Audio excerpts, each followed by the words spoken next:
Os destaques desta edição.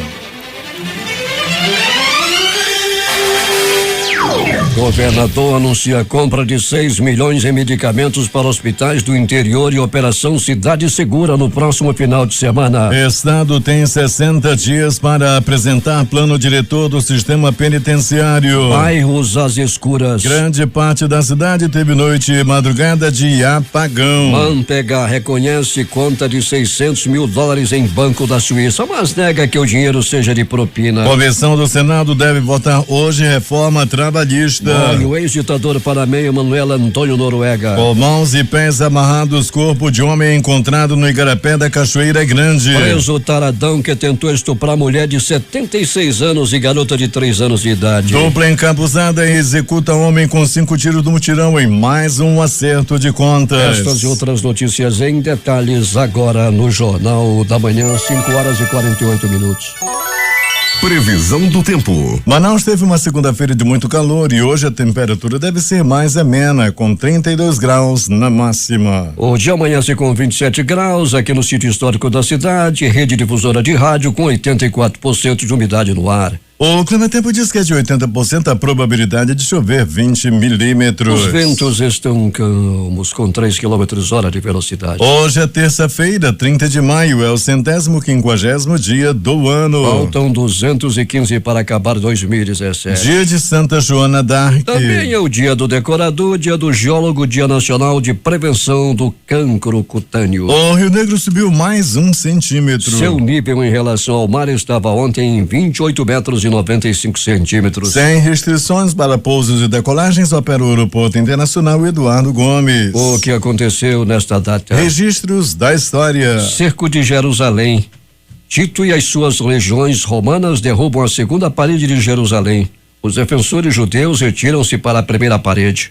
Os romanos constroem uma circunvalação, cortando todas as árvores num raio de 15 quilômetros. 1431, em Rouen, na França, Joana d'Arc é queimada na fogueira aos 19 anos por bruxaria. 1834, Joaquim Antônio de Aguiar, apelidado de o Matafrades, promulga uma lei em Portugal pela qual declara extintos todos os conventos, mosteiros, colégios, ficando em seus bens incorporados à Fazenda Nacional. 1843, Pedro II se casa aos 16 anos com Teresa Cristina de Bourbon por procuração. O casal se conhece 3 meses depois do Rio de Janeiro. 1998, o Paquistão realiza um teste nuclear subterrâneo no deserto de Karã. 1972, guerrilha, sequestro de avião da Varig em Congonhas, São Paulo, leva à morte do sequestrador. 5:50 em Manaus. Sejam bem-vindos ao Jornal da Manhã. Bom dia, Eduardo. Bom dia, Paulo. Bom dia, ouvintes. Pessoas que procuraram o Delfina Aziz a noite passada reclamaram da demora no atendimento, talvez por ter gente demais e médico de menos. Uma dessas pessoas disse ao Jornal da Manhã nesta madrugada que muitas pessoas chegaram a esperar até 3 horas para serem medicadas. O espaço está aberto à direção do hospital para esclarecimentos.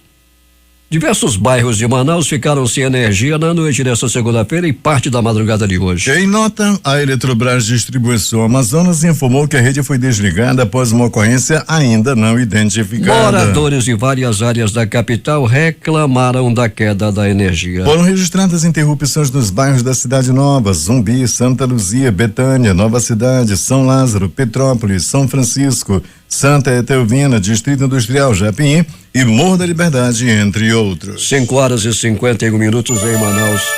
Em meio ao apagão, quem usou a lanterna foi Alberto Pellegrini.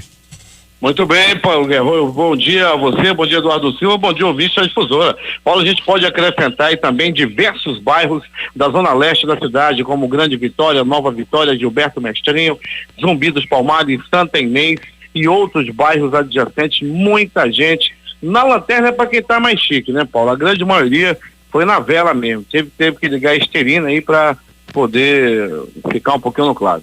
Pois é, mas a vela também tá cara, né, Pellegrini?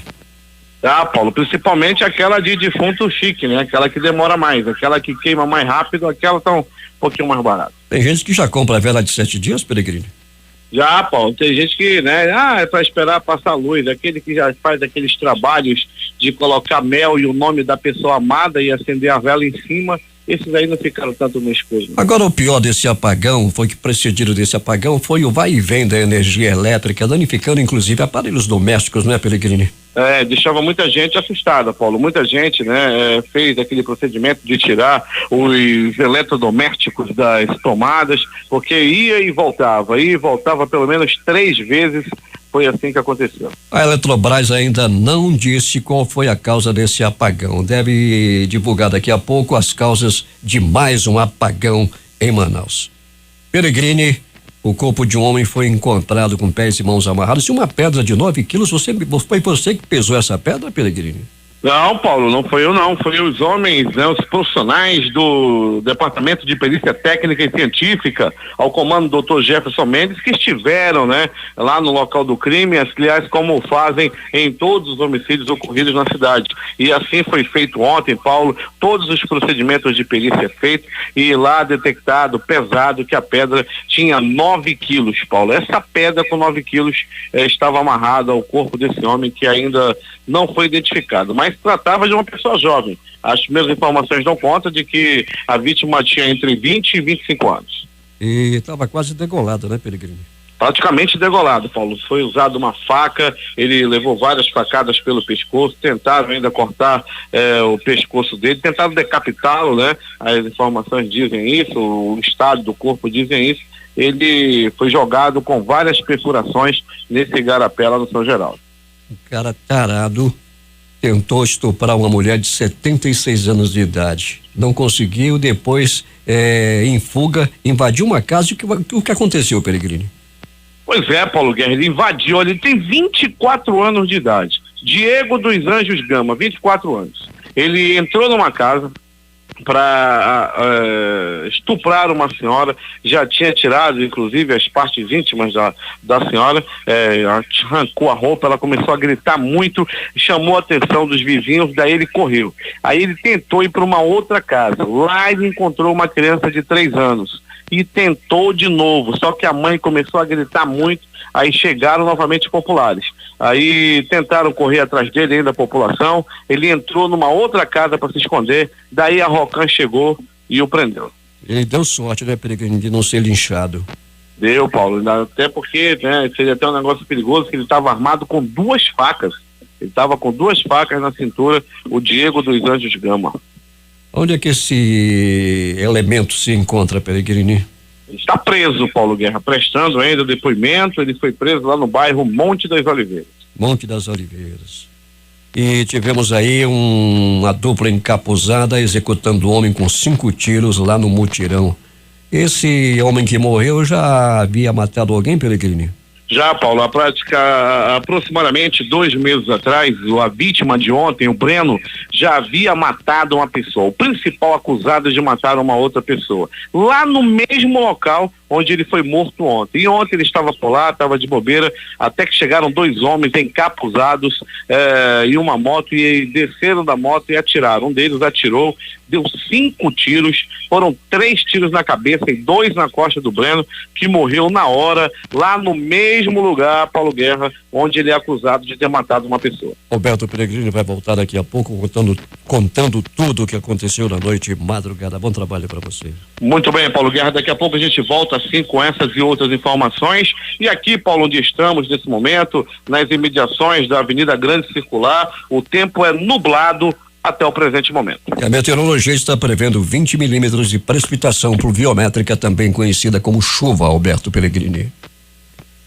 5h56. Partes do canteiro central e de uma área verde ocupadas irregularmente na Avenida Margarita, no Nova Cidade, passaram por ação de reordenamento urbano e requalificação ambiental ontem, com a demolição administrativa realizada na área. A partir de denúncias recebidas no Instituto Municipal de Planejamento Urbano Imprub, foi montada uma operação para a retirada de lanches e comércios instalados no passeio, obstruindo a passagem de pedestres e ocupando área pública. Ação semelhante está sendo cobrada para Manaus 2000, onde a desordem ali é total. A Secretaria de Segurança Pública do Amazonas informa que todos os recursos do sistema de segurança estão empenhados nas buscas ao policial militar Paulo Sérgio Portilho, de 34 anos, desaparecido desde a última sexta-feira. Uma força-tarefa foi criada para agilizar a apuração do fato. O secretário de Segurança Pública, Sérgio Fontes, ressaltou que, se comprovado que o policial tenha sido vítima de algum crime ou atentado, os autores não vão ficar impunes. Um atentado contra a vida de um policial fere o Estado Democrático de Direito e não será tolerado, disse Fontes. A Ordem dos Advogados do Brasil, no Amazonas, participou ontem da audiência da ação civil pública promovida pela entidade contra o Estado do Amazonas. O processo foi movido em janeiro deste ano após o fim da rebelião ocorrida no complexo penitenciário Anísio Jobim, o compadre em Manaus, onde 60 presos foram mortos. O massacre também foi motivado pelas péssimas condições nas cadeias do estado. De acordo com o presidente da OABM, Marco Aurélio Choi, na ação ficou definido que o estado deve apresentar em 60 dias um plano diretor do sistema penitenciário. E atenção para essa nota de falecimento.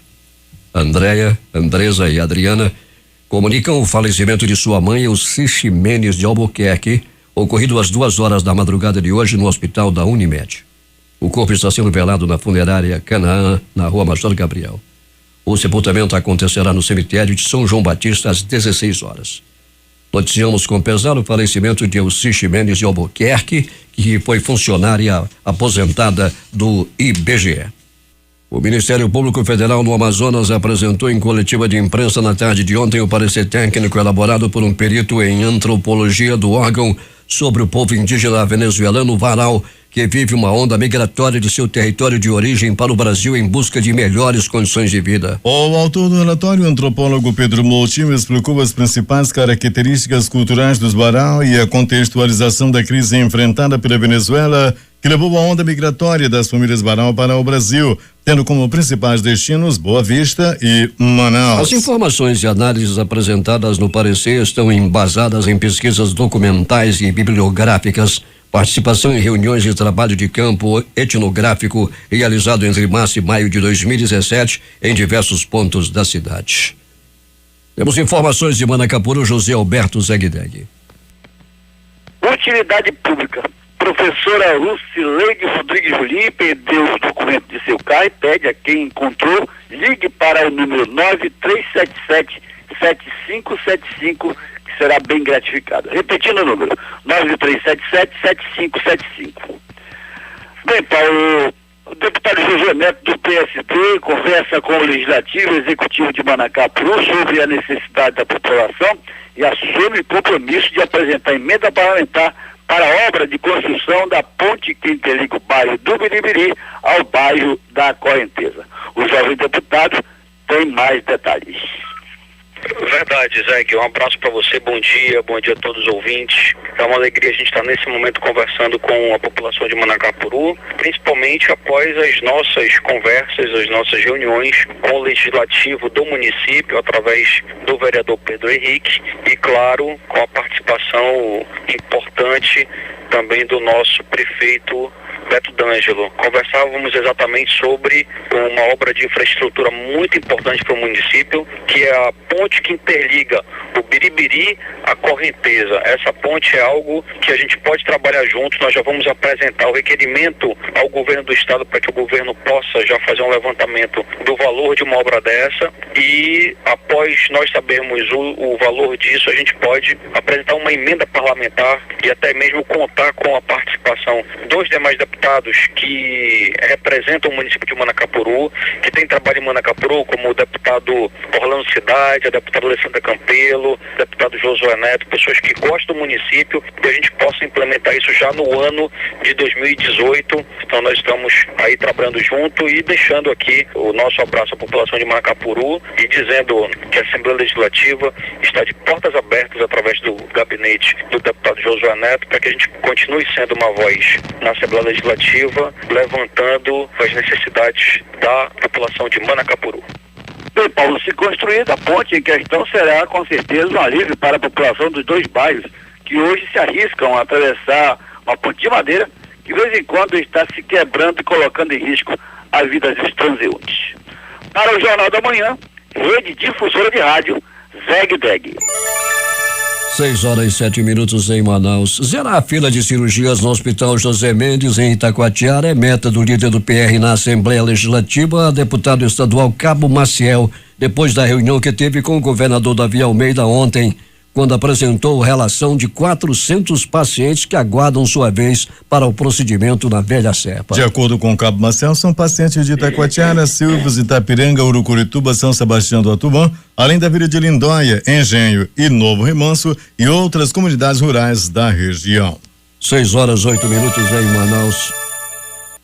Os acordos firmados durante a terceira Semana Nacional da Conciliação Trabalhista no âmbito do Tribunal Regional do Trabalho da 11ª Região resultaram no pagamento de cerca de 6 milhões de reais em créditos trabalhistas. O balanço consolidado do evento, que aconteceu entre os dias 22 e 26 de maio, apontou que mais de 9 mil pessoas foram atendidas nas unidades do TRT 11 no Amazonas, em Roraima, culminando em 760 acordos firmados para o encerramento de processos. A Secretaria Municipal de Saúde deu início nesta segunda-feira a uma série de atividades contra o uso do tabaco na Unidade Básica de Saúde Salve o Belota, em Santa Etelvina. A mobilização vai ter ação especial amanhã, o Dia Mundial Sem Tabaco, e vai até a sexta-feira. Em Manaus, desde 2008, dentro do Programa Municipal de Controle do Tabagismo, 22 ambulatórios realizam a abordagem cognitiva e comportamental, oferecendo suporte profissional e tratamento com medicamentos para ajudar os pacientes a abandonar o uso do cigarro. O programa já auxiliou mais de 600 pessoas a largarem o cigarro.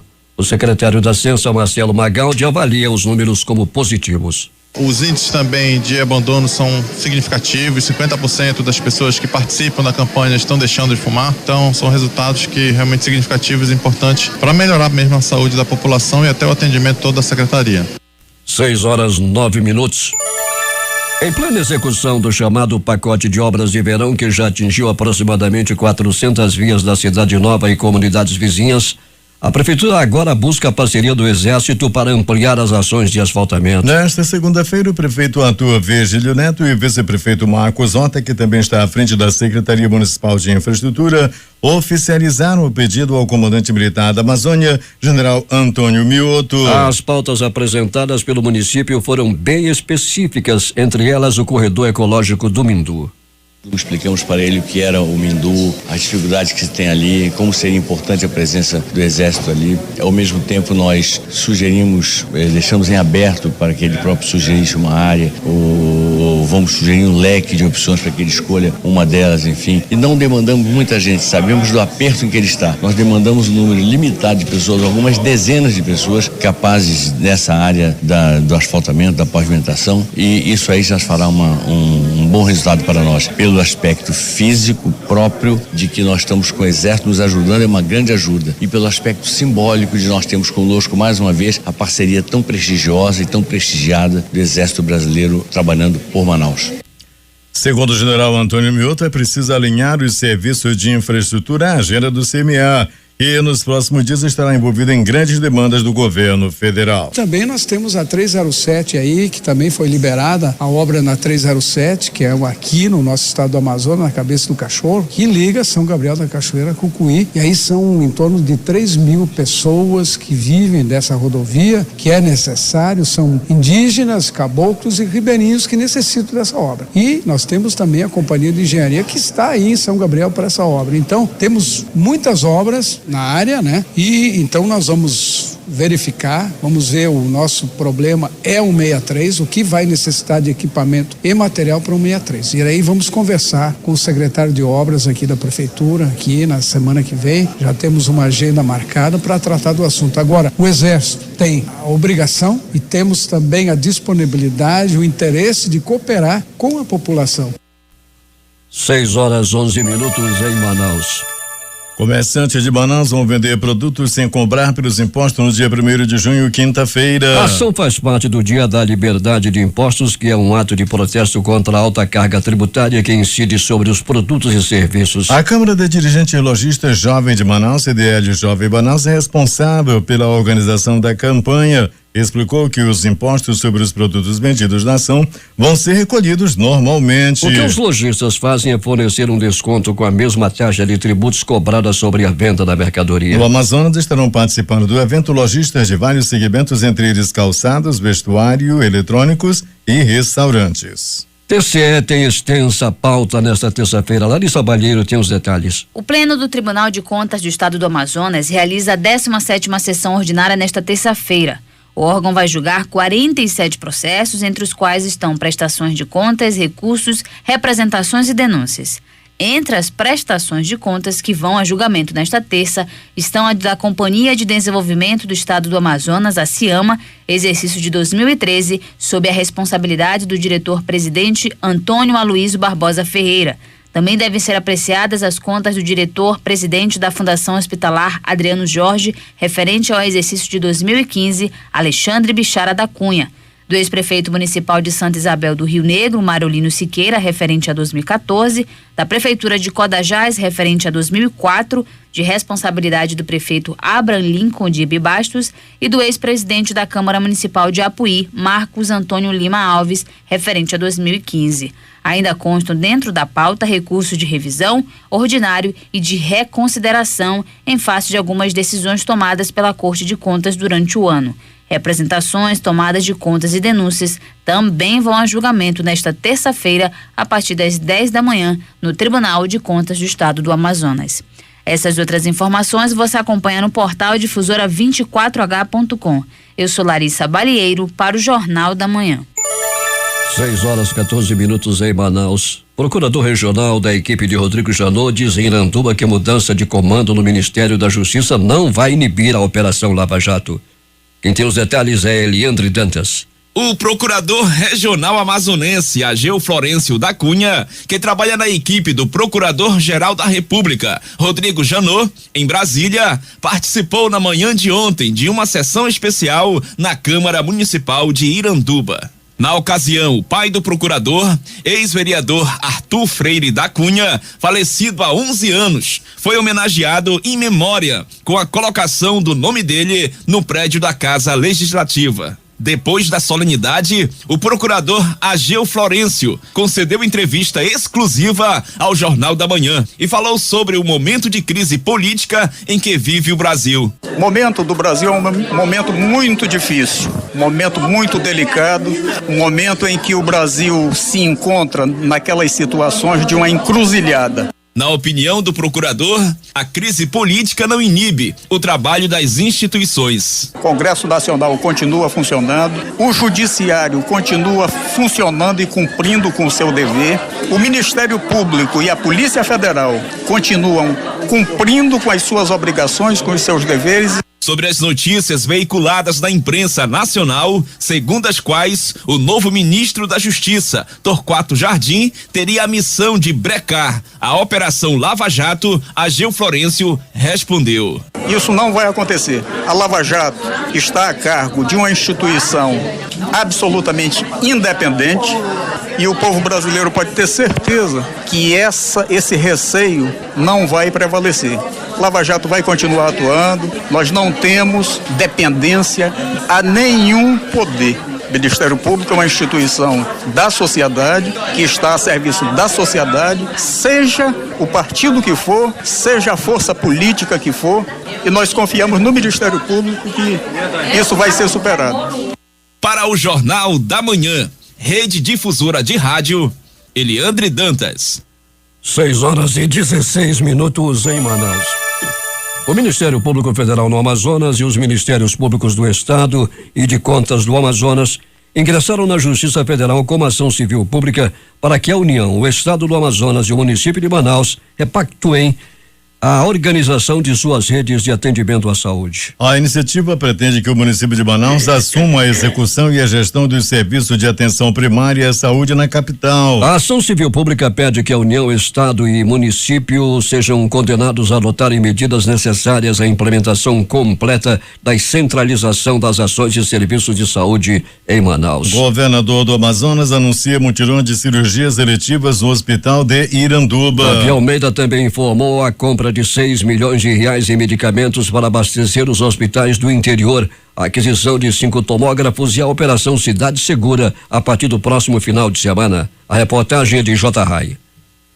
O governador interino Davi Almeida visitou pela segunda vez o município de Iranduba depois que assumiu o cargo. Na manhã de ontem, ele supervisionou o serviço de duplicação da rodovia AM070 e disse que vai determinar à empresa responsável pela obra o aumento do número de homens e máquinas para dar celeridade ao trabalho. Depois, o governador veio ao Hospital Hilda Freire, aqui na sede do município, onde foi recebido pelo diretor da Unidade de Saúde, médico Valdino Alecrim, pelo prefeito Francisco Gomes e pelo vereador Pedro Paulo de Almeida, o PP. Em companhia do secretário de Saúde do Estado, Vander Alves, e de outros assessores, Davi Almeida anunciou a realização de mutirões de cirurgias eletivas no Hospital de Iranduba a partir da próxima terça-feira para retirada de vesícula, útero, hérnia, além de procedimentos de perineoplastia, entre outros. Serão 45 cirurgias semanais em 3 dias de atendimento.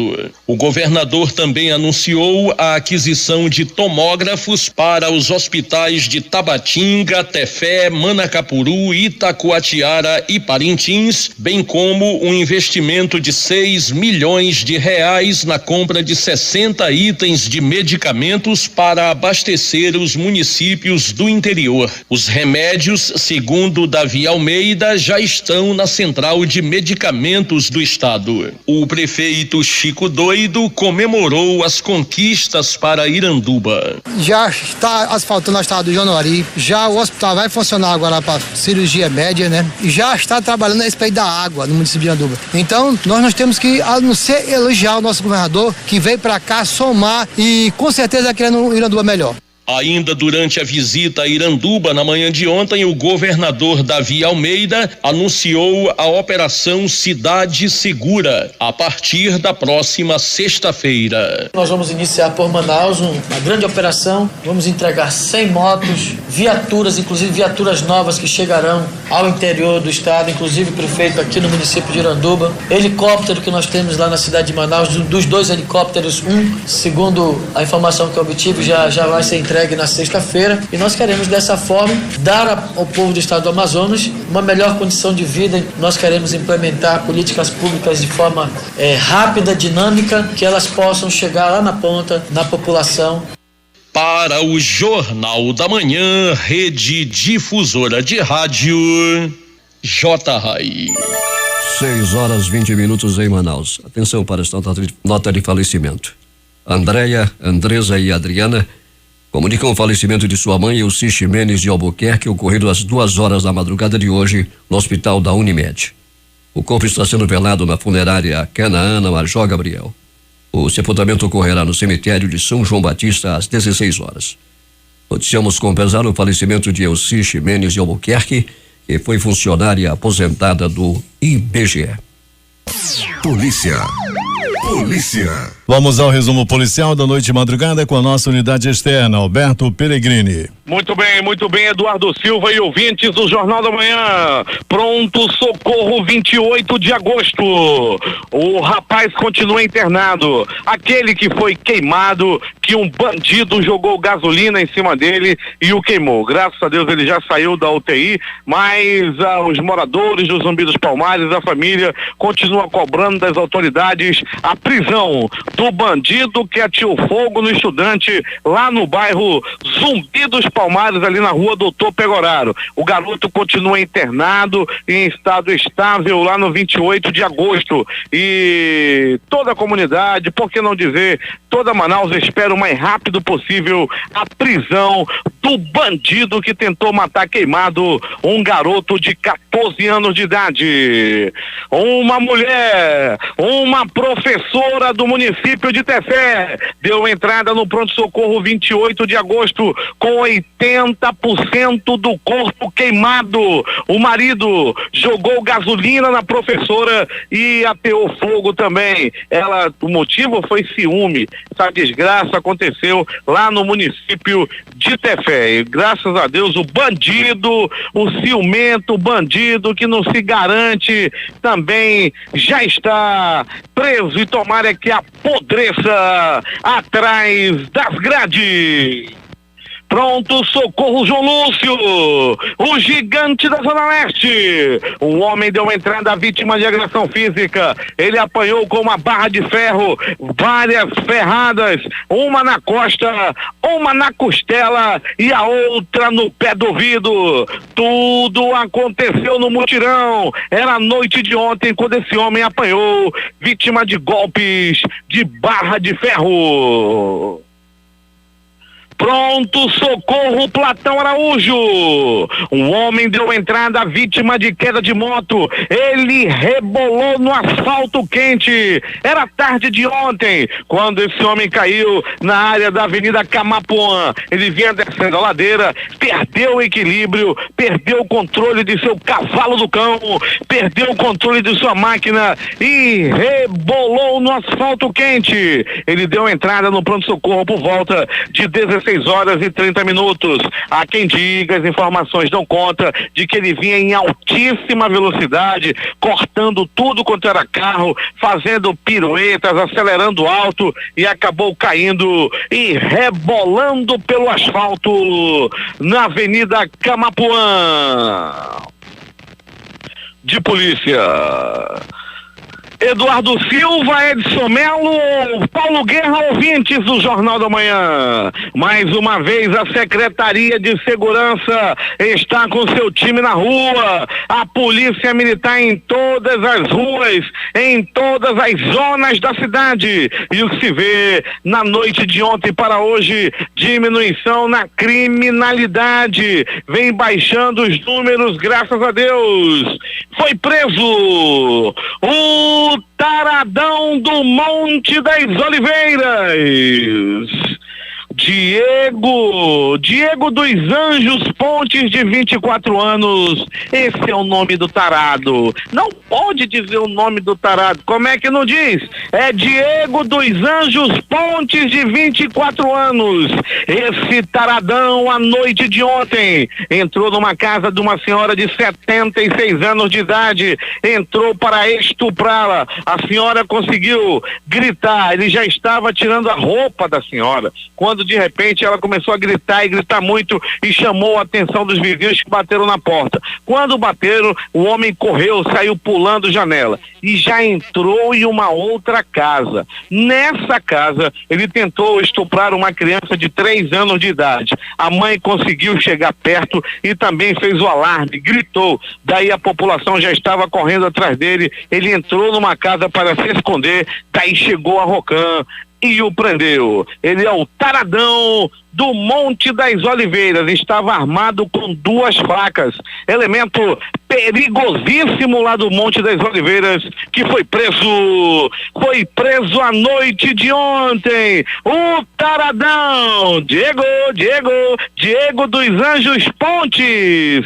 Ele tem 24 anos de idade. Rapaz, Eduardo Silva, ouvintes do Jornal da Manhã, carro da Polícia Civil, carro da Polícia Militar, aproximadamente uns 6 ou 7 carros da Rocan em alta velocidade, descendo a Avenida Camapuã nesse momento, aqui na área também da rotatória do bairro Jorge Teixeira. Eu acho que está vindo lá do Puraquequara, mas é muita polícia nesse momento descendo a área aqui da Avenida Itaúba rumo à Avenida Camapuã nesse exato momento. Descobri o que é isso aí daqui a pouco.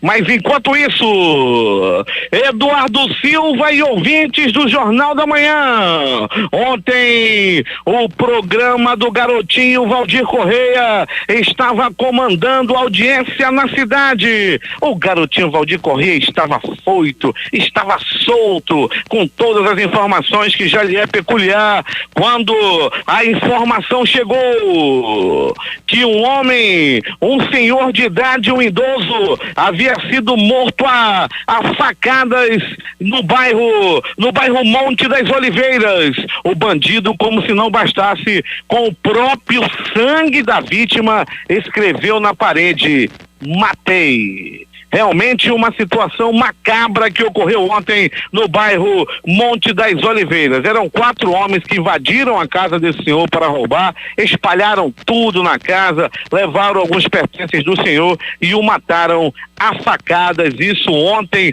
lá no bairro Monte das Oliveiras. O programa do Garotinho informava isso em absoluta primeira mão. O Garotinho Valdir Corrêa já informara na manhã de ontem. Ele foi degolado. Um homem de aproximadamente entre 20 e 25 anos, ainda não identificado, foi degolado, foi pipinado a facadas, teve as mãos e os pés amarrados e uma pedra de 9 quilos amarrada ao corpo e jogada em um igarapé, lá no bairro de São Geraldo, ali naquela área do Bariri. O homem boiou e já boiou morto. As informações dão conta de que logo a polícia foi acionada. Departamento de Perícia Técnica e Científica, ao comando do Dr. Jefferson Mendes, esteve no local. Os primeiros procedimentos de investigação e de perícia já foram feitos naquele mesmo momento. E o homem foi levado, depois dos procedimentos, à sede do Instituto Médico Legal, onde permanece até o presente momento sem identificação. Tiros pelo corpo. Um crime chamou a atenção ontem à tarde no bairro do Mutirão. Um elemento conhecido como Breno foi assassinado nas proximidades na Feira do Braguinha. Os homens chegaram encapuzados, olharam bem na cara do Breno e dispararam. 1, 2, 3, 5 balaços no corpo da vítima, que não resistiu aos ferimentos e morreu. O crime aconteceu, repito, no bairro do Mutirão. As informações dão conta de que o crime pode ter a ver com acerto de contas devido a uma vingança. O Breno, há aproximadamente 2 meses atrás, teria matado uma pessoa lá mesmo no Mutirão, próximo onde ele foi assassinado. O Instituto Médico Legal realizou nas últimas 24 horas 77 exames de corpo de delito. E essas foram as notícias da noite madrugada. A reportagem foi de Alberto Pellegrini para o Jornal da Manhã. Os números das loterias. E vamos começar pela quina, concurso de número 4.395, que acumulou na primeira faixa de premiação na quina. Não houve acertador. Estimativa de prêmio para o próximo concurso hoje, 10 milhões de reais. A quadra teve 84 apostas ganhadoras com premiação individual de R$7.174,74. O terno teve 3 apostas ganhadoras para um prêmio de R$120,62. 7.513 foram o total de apostas no terno. Atenção para as dezenas do concurso de número 4.395 da quina. Anote: 29, 36, 57, 69, 77. Repetindo para você conferir, dezenas do concurso de número 4.395 da quina: 29, 36, 57, 69, 77. O assunto agora é Loto Fácil, concurso de número 1517. 15 acertos 4 apostas ganhadoras. Cada uma recebe R$ 276.609,09. Os ganhadores são de Maceió, Alagoas, Belo Horizonte, Minas Gerais, Apucarana, no Paraná, e São José do Rio Preto, em São Paulo. Com 14 acertos, 693 apostas, o prêmio para cada um, 701,79. 13 acertos, 22.740 apostas ganhadoras, o prêmio R$20. 12 acertos, 216.554 apostas ganhadoras, prêmio R$8. 11 acertos, 101.020.799 apostas ganhadoras, o prêmio fixo R$4. Vamos às dezenas do concurso de número 1517 da Loto Fácil. Anote: 02, 03, 05, 08, 10, 11, 12, 14, 15, 18, 20, 21, 23, 24, 25. Vamos repetir as dezenas do concurso 1517 da Loto Fácil. 02, 03, 05, 08, 10, 11, 12, 14, 15, 18, 20, 21, 23, 24, 25. Agora 6h38 em Manaus. Esportes. O Sport anunciou a contratação de Vanderlei Luxemburgo como novo técnico do clube para a temporada. É a primeira vez que o treinador, um dos mais vitoriosos do país, vai dirigir um time do Nordeste. O último trabalho de Luxemburgo foi na China, quando dirigiu o Tianjin Quanjian em 2016. Após 3 anos com Luiz Henrique, o Barcelona tem um novo treinador, Ernesto Valverde. O clube catalão fez o anúncio oficial nesta segunda-feira de que aceitou com o espanhol um contrato de 2 temporadas com opção de mais uma. A apresentação será na próxima quinta. Valverde tem 53 anos, comandou o Atlético de Bilbao nas últimas 4 temporadas e fez um bom trabalho, sempre classificando o time para competições europeias. A CBF comprou o horário da emissora estatal TV Brasil para transmitir os 2 amistosos da seleção brasileira em junho contra a Argentina e a Austrália nos dias 9 e 13. A Bandeirantes deve ser anunciada como parceira. A Globo, que detinha os direitos exclusivos do jogo da seleção, ainda não fechou o acordo. E Eduardo Silva, a bola rolou na segunda-feira. Em partida isolada no Brasileirão, a Chapecoense venceu o Avaí por 2-0. Na Série C, Volta Redonda 2, Botafogo de São Paulo 0. Os jogos de hoje: às 17 horas, Copa do Brasil Sub-20, Atlético de Minas Gerais e Vasco. Às 19h15, Brasileiro Série B, Figueirense, Boa Esporte Clube. Também 19h15, Copa Sul-Americana, Universidade de Quito e Petroleiro. Às 21h30, Brasileiro Série B, Brasil de Pelotas e Náutico. Às 21h45, Copa Sul-Americana, Defensor e LDU de Quito. A seleção brasileira de vôlei fez nesta quinta-feira um treino regenerativo antes de encarar a seleção da República Dominicana nesta terça às 20h30, às 21h30 no horário de Brasília, aqui em Manaus. Com pouco tempo para o time descansar, o técnico José Roberto Guimarães optou por um treino leve com o objetivo de não desgastar tanto as atletas até o jogo. O treinamento aconteceu na Arena Madureira Teixeira, local do jogo, e foi aberto ao público. A equipe do Nacional Futebol Clube realizou ontem um treinamento técnico e tático no estádio Carlos Amite, localizado no bairro Coroado, zona leste de Manaus. Há 2 dias do jogo de volta da semifinal do Campeonato Amazonense, a equipe azulina segue firme em busca da classificação para a grande final do Barezão 2017. Durante o treinamento foram trabalhadas jogadas específicas para a partida contra o time do Princesa dos Solimões, que irá ocorrer na próxima quarta-feira, dia 31 às 8 da noite no estádio Carlos Amite. Agora 6h40 em Manaus.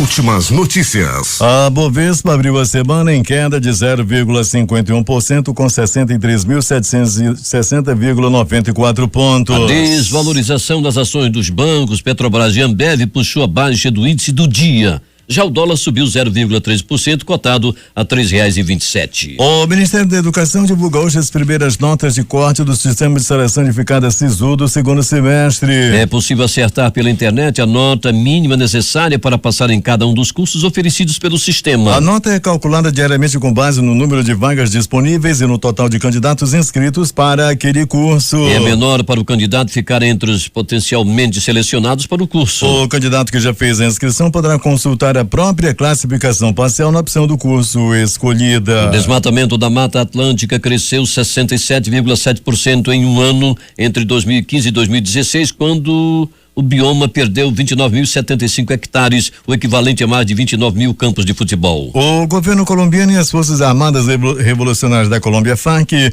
decidiram ontem prorrogar por 20 dias o prazo para a entrega das armas dessa guerrilha, que ia concluir nesta semana, e estender por 2 meses a vigência das áreas onde estão reunidos seus membros, segundo anunciou o presidente Juan Manuel Santos. O ex-ditador do Panamá, Manuel Antônio Noriega, morreu na noite de segunda-feira aos 83 anos no Hospital Santo Tomás, na cidade de Panamá.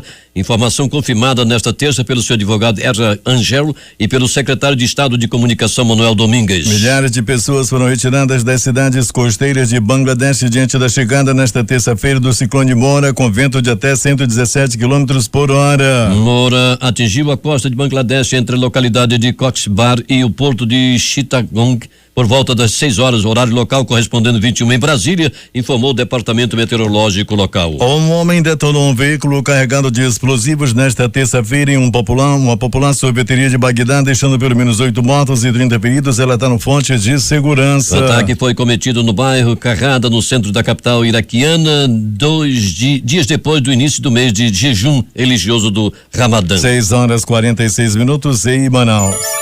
A defesa do ex-deputado federal Eduardo Cunha pediu nesta segunda-feira ao Supremo a anulação do acordo de delação da JBS, no qual ele é citado. Para os advogados, não há provas de que Cunha tenha recebido dinheiro para ficar calado sobre possíveis crimes envolvendo o presidente Michel Temer e aliados. Jorge Batista, dono da JBS, está com medo de ser preso por ações que não fazem parte de seu acordo de delação premiada, no qual recebeu perdão judicial pelos crimes de corrupção. Há a percepção de que juízes de diferentes lugares do Brasil que cuidam de processos em outras áreas, como a ambiental, iniciaram uma corrida para condená-lo. A juíza Diana Maria Vanderlei da Silva, substituta da 5ª Vara Federal de Brasília, negou nesta segunda-feira pedido de Cláudia Cruz, mulher do deputado cassado Eduardo Cunha, para repatriar 176.670 francos suíços, a aproximadamente R$592.200, que mantinha numa conta na Suíça. Relatores da JBS afirmaram ter dado um total de R$100 milhões para a campanha de Aécio Neves, PSDB de Minas Gerais, à presidência em 2014. O ministro do STF e presidente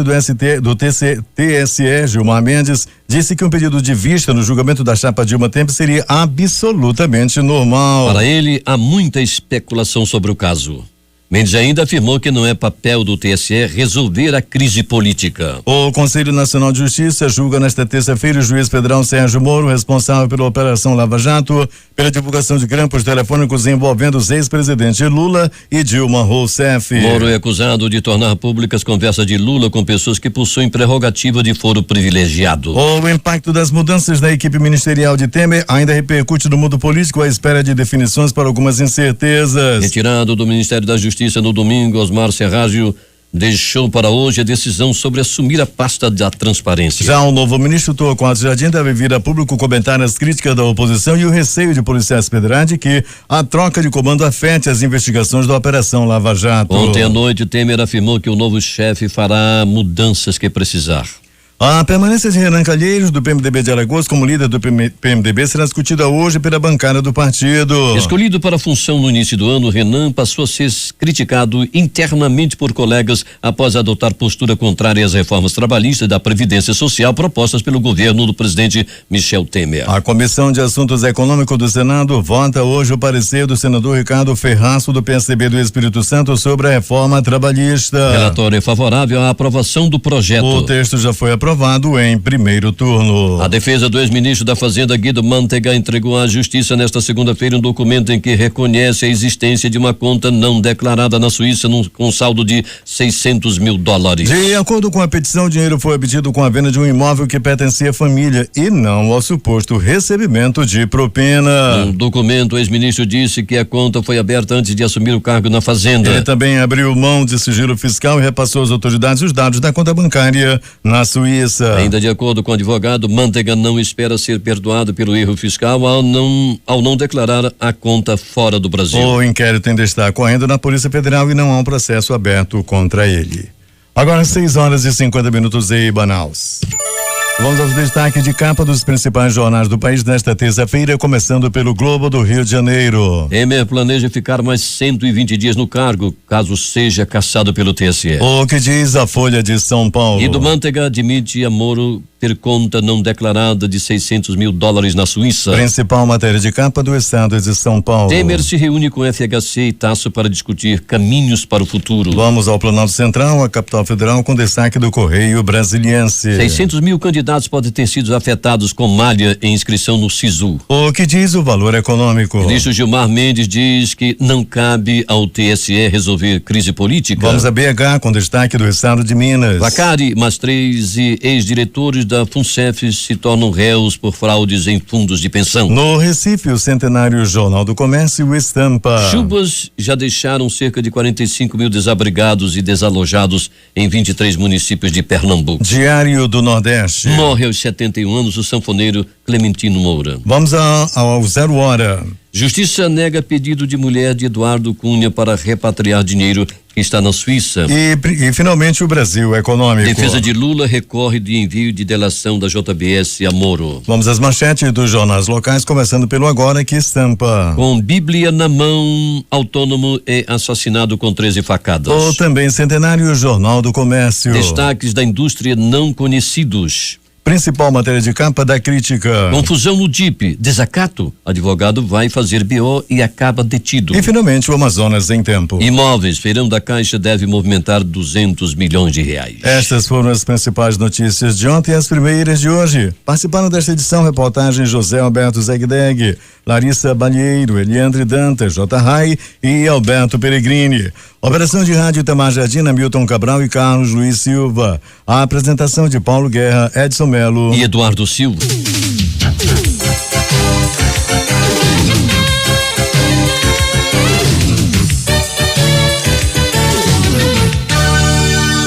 Nota de falecimento. Andréa, Andresa e Adriana comunicam o falecimento de sua mãe Elci Ximenes de Albuquerque, ocorrido às 2h de hoje, na madrugada de hoje, no hospital da Unimed. O corpo está sendo velado na funerária Canaã, na Major Gabriel, e o sepultamento ocorrerá às 16h, ainda hoje, no cemitério São João Batista.